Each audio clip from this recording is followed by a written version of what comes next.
Hello and welcome to the on-the-spot review of Hotline Miami.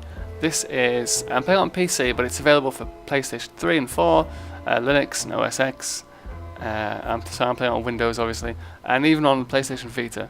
It came out a couple of years ago, and I know it's quite well known, but I also know a lot of you haven't played it.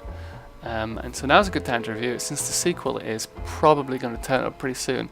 I'm recording this in early 2015, and it's probably going to come out in a few weeks or months. I have had a few issues with the resolution, both on this recording and actually when playing. I got massive letterboxing. But apart from that, it's ran really smoothly, and I've really enjoyed it. And let's see, I'm going to just start a level, which is fairly representative. But also, I want to do a fairly simple level so I can actually talk and play at the same time. Okay, that sounds nice. Tension. I got B+ last time.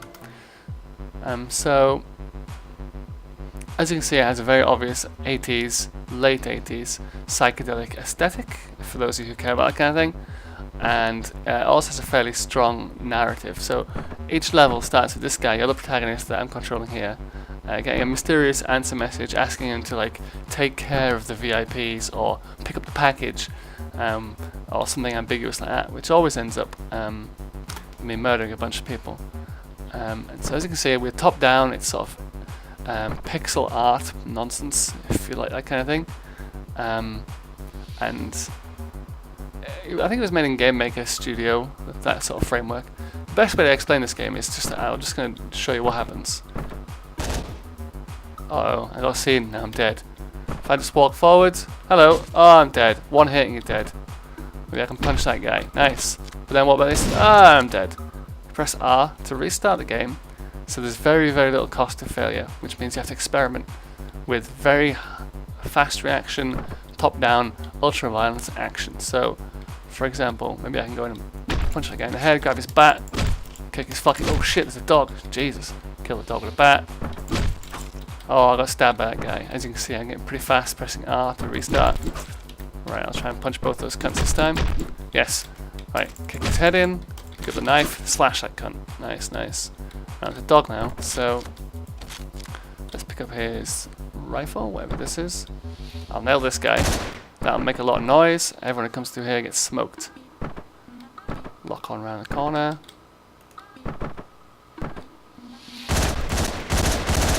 Jesus. Fuck. And so as you can see, very, very quick for you to be killed, as with the enemy. One hit and usually either of you is down. But there's a very low cost to failure because you just press R to restart. Knife works pretty well, you can throw it at people and whatnot. As you can see, there's a stealth element because I can throw knives and hit people, which makes very little noise. Or I can use the guns, which makes a lot of noise. Not bad. Shit. So yeah, you see fast reactions, lots of violence. And as I say, the stealth and sort of tactical elements, if that's that's the way you play. Because obviously once you kill a few, that's when the cost to failure goes up a bit. Oh, Jesus. Let's see. Fuck. Oh, damn! It's not often that those guys miss. And so yeah, besides the answer messages, stage clear. So at this point, I can progress to the next area. And if I die, I'll go to the next bit. I won't start right at the beginning again, which is actually quite handy. As I say, the game has a strong story, but also relies on an unreliable narrator. That is to say, this guy, the protagonist, fuck, he's tripping balls. You don't really know what it's all about. It's kind of like Fight Club or Memento or one of those games, or one of those films, in that you can't really be sure whether what you're seeing is reality and what actually is going on. And the same thing happens with this guy. He gets his answer messages and he goes and kills a lot of people. But there's an event later on in the game which forks, and then you see the game from someone else's perspective. And you have to try and, if you play the game well, you can uncover secrets and sort of figure out what's actually going on. Let's see, that was alright. No noises at all. And so yeah, very fast, very fun gameplay, low cost of making a mistake, solid storyline. I'm actually going to cheat here because I know what happens if you go too close. Easy. And yeah, I played it for about, maybe it takes about 8 hours, 6 hours, maybe a little bit less to finish the game. I picked it up for £6, something like that. And I really, really enjoyed it. There is some degree of replayability, but not loads. And as I say, oh fuck this. The sequel is coming out. Oh Jesus Christ. Maybe I have to hit this one first. Yes. Nice. The sequel is coming out fairly soon, so if you haven't played this and you think this sounds like your kind of thing, then where am I going? Then give it a try.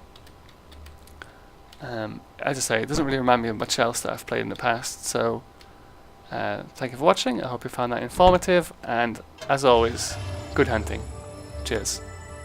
Scratch that, I'm back. Obviously my on-the-spot reviews are literally on the spot, so you get to see how I actually react when I'm playing the game. And I just looked back at the recording and realised I didn't say what the negatives were of the game. There are only a few, but I'll just outline them very, very briefly.